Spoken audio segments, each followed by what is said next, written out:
आप ये मत समझिएगा कि आपकी लड़ाई सिर्फ मुसलमान लड़ रहे हैं। के उजड़ सा गया है गुलिस्तां वतन का,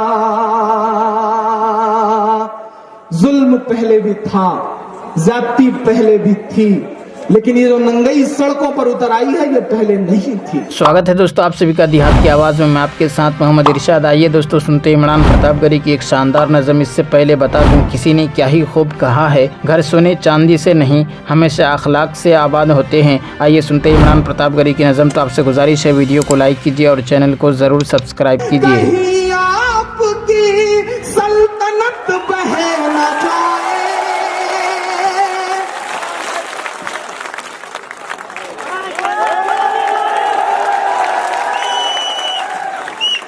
शुक्रिया है एक मांगे अशकों का सैलाब साहब, कहीं आपकी सल्तनत बह न जाए,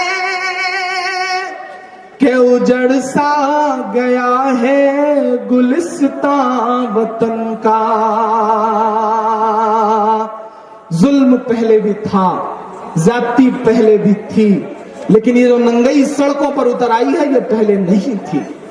लेकिन आपको भी एक बात समझनी पड़ेगी, मेरी आंखों के सामने बड़ी तादाद में मुसलमान भाई बैठे हैं। मैं आपसे बहुत जिम्मेदारी से एक बात कहता हूं, 1 मिनट के लिए मेरी बात को बहुत दिल लगा के सुनिएगा। आप ये मत समझिएगा कि आपकी लड़ाई सिर्फ मुसलमान लड़ रहे हैं। आप बिल्कुल इस मुगालते में मत रहिएगा कि कहीं दूर से आए हुए कुछ लोग हैं जो आपकी लड़ाई लड़ रहे हैं। आप बिल्कुल मत समझिएगा, क्योंकि नजीब की तलाश के लिए, मेरे इस बात को अपने दिलो दिमाग में बिठा लीजिएगा, क्योंकि नजीब की तलाश के लिए जेएनयू के बाहर एक थाना है जिसका नाम है वसंत कुंज।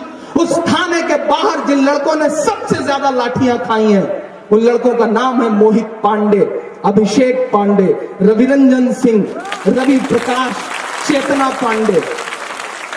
आप इस मुगालते में बिल्कुल मत रहिएगा कि आपकी लड़ाई सिर्फ मुसलमान लड़ रहे हैं, ऐसा नहीं है। नफरत वाली ताकतों की तादाद बहुत थोड़ी है, बहुत कम है। इस देश का 85% से ज्यादा हिंदू भाई आपके कंधे से कंधा मिला करके आपके सुख दुख में खड़ा। उसे मजबूत करिए, उसे ताकत दीजिए, क्योंकि एक तरफ कुछ ऐसे लोग खड़े हैं जो कहते हैं कि मुसलमानों एकजुट हो जाओ, एक तरफ कुछ लोग ऐसे खड़े हैं जो कहते हैं कि हिंदू एकजुट हो जाओ।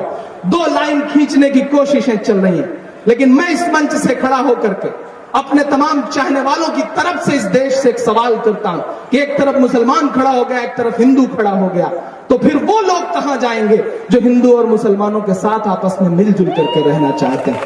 समेटिए ऐसे लम्हों को, संभालिए ऐसे लम्हों को। एक बार ताली बजा करके मुझे हुक्म दे, मैं एक नज्म सुनाता हूं।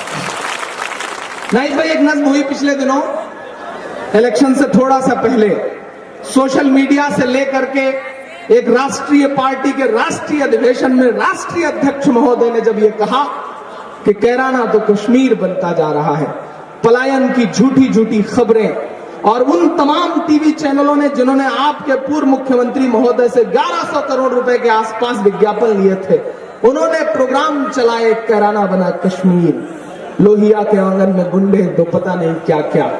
तब मुझे लगा कि मुझे एक नज्म सुनानी चाहिए।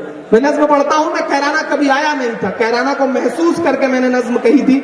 आज कैराना में खड़ा होकर के पढ़ रहा हूं तो मुझे लग रहा है कि मेरी खुशनसीबी है और ये नज्म जो है वो आज सार्थक हो जाएगी, आज कामयाब होगी ये नज्म। मैं पढ़ता हूं साहब, मैं पढ़ता हूं। अच्छा, आप अभी बचे हुए हैं? कन्वीनर आखिर तक हालांकि बचा नहीं रहता है, किसी न किसी शायर या शायरा के साथ गायब भी हो जाता है, लेकिन आप बचे हुए हैं अल्हम्दुलिल्लाह, तो ये बड़ी बात। अंसार भाई के इस मुशायरे की मेहनत के लिए मुझे लगता है कि एक बार जोरदार ताली आपकी बजनी चाहिए। यकीनन बहुत मेहनत की है इन्होंने और बहुत घबराए हुए थे।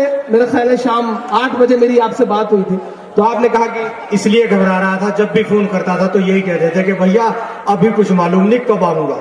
आखिर में बोले कि हाँ जरूर आऊंगा। नहीं, अल्हम्दुलिल्लाह मैं उन लोगों में से नहीं हूं जो आपसे वादा भी कर लेंगे और आपको भाई और आपको देवर कह के कहेंगे कि हम पहुंच रहे हैं, और आखिरी दिन कहेंगे कि इमरान आ रहे हैं इसलिए नहीं आएंगे।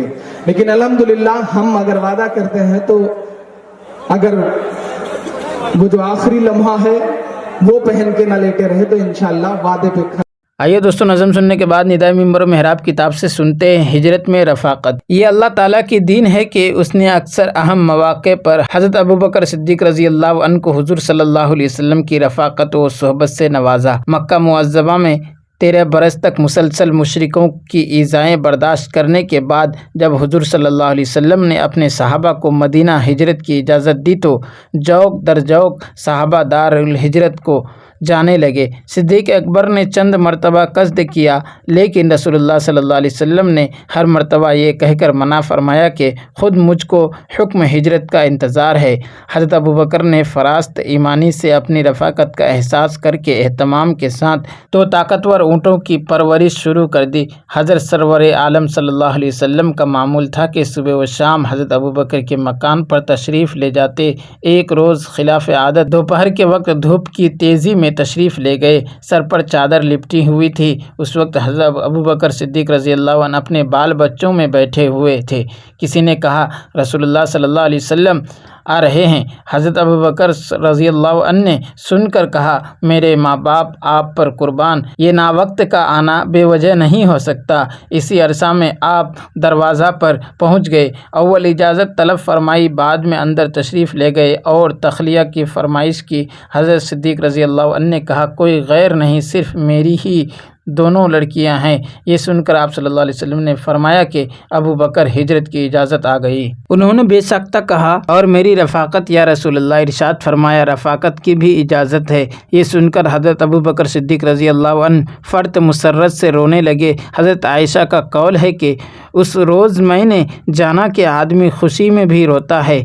उसी वक्त हज़रत अबू बकर सिद्दीक़ रज़ी अल्लाह अन्हु ने दोनों ऊँट पेश करके अर्ज़ की कि ये ऊँट आज ही के वास्ते तैयार किए हैं, एक सवारी खासा के वास्ते पसंद फरमा लीजिए। हज़रत सल्लल्लाहु अलैहि वसल्लम ने एक ऊँट कीमतन ले लिया। बाकी जुमला इंतज़ाम भी उस वक्त किए गए और शब का वक्त रवानगी के वास्ते मुकर्रर हुआ।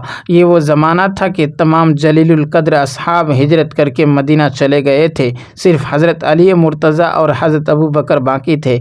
हज़रत अली को आपने इस गर्ज से मक्का में छोड़ा कि जो अमानतें हज़रत सरवर आलम सल्लल्लाहु अलैहि वसल्लम के पास थीं वो वापस देकर मदीना चले आए। ये अम्र काबिल लिहाज है कि बावजूद तमाम खुसूसियत और अदावत के कुफ़ार मक्का अपनी अजीज़ और कीमती चीज़ें हज़रत सल्लल्लाहु अलैहि वसल्लम ही के पास अमानत रखते थे, और इसका बाइस वो इत्मीनान था जो आपकी सदाकत और अमानत पर था। अलगर्ज़ वक्त मुअय्यन पर सरवर आलम सल्लल्लाहु अलैहि वसल्लम ने हिजरत फरमाई। हज़रत अबू बकर हमरा थे। मक्का से रवाना होकर 3 दिन तक गारे सोर में क़याम रहा जो मक्का के नवाह में है। इसी रफ़ाक़त का जिक्र इस आयत पाक में है, सानियस नैनी इज़ हुमा फिल गार। और इसी गार में हज़रत सल्लल्लाहु अलैहि वसल्लम ने अबू बकर की तसल्ली के वास्ते वो कलाम इरशाद फरमाया था जिसकी अज़मत व शान के सामने आज तक शदीद से शदीद दुश्मन का भी सरखम है, यानी ला तहज़न इन्नल्लाह माना, गमगीन न हो, यकीन अल्लाह हमारे साथ है। ये वो मौका है कि सिर्फ़ आप सल्लल्लाहु अलैहि वसल्लम और आप सल्लल्लाहु अलैहि वसल्लम के रफ़ीक गार के अंदर हैं। कुफ़ारे मक्का हालत गज़ब में सरगर्म तलाश हैं। तलाश करते करते वो गार के मुँह पर आ खड़े होते हैं। हज़रत अबू बकर ने जो उनके कदम अपने सर के ऊपर देखे तो घबरा गए और कहा, और किना या रसूलल्लाह, ए अल्लाह के रसूल, काफिरों ने हमको आ लिया। आप सल्लल्लाहु अलैहि वसल्लम ने निहायत इत्मीनान के साथ फरमाया, ला तहज़न इन्नल्लाह माना, गमगीन न हो, यकीनन अल्लाह हमारे साथ है। दोस्तों, वीडियो के आखिर में आपसे गुजारिश है, अगर वीडियो पसंद आई हो तो वीडियो को लाइक कीजिए और चैनल को ज़रूर सब्सक्राइब कीजिए।